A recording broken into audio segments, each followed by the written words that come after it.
মৃদু বড়া রেসিপি। বিউলির ডাল 5 ঘন্টা আগে ভিজিয়ে রেখেছিলাম। জল ঝাড়িয়ে মিক্সিং বলে পেস্ট করে নিয়েছি। পেস্ট করে একটা বাটির মধ্যে ঢেলে নিয়েছি। এর মধ্যে কাঁচা লঙ্কা কুচি দিয়ে দিচ্ছি, হাফ চামচ হিং দিয়ে দিচ্ছি, 1 চামচ লবণ দিয়ে দিচ্ছি, হাফ চামচ বেকিং সোডা দিয়ে দিচ্ছি। এটাকে ভালো করে ফাটিয়ে নেব।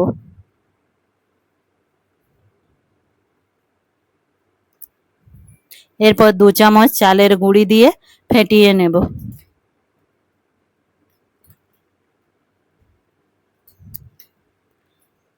এরপর কালো জিরা দিয়ে ফেটিয়ে নেব।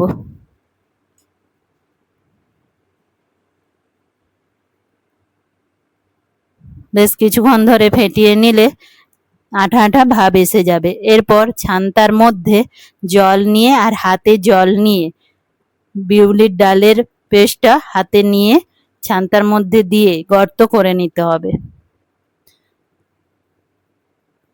কড়াইয়ে তেল গরম হয়ে গেছে, এটা দিয়ে দেব।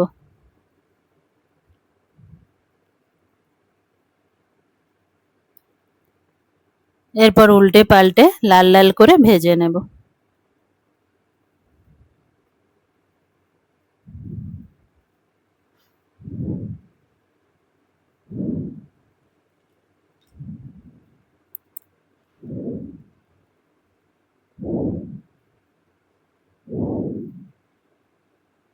ভাজা হয়ে গেছে, এরপর তুলে নেব।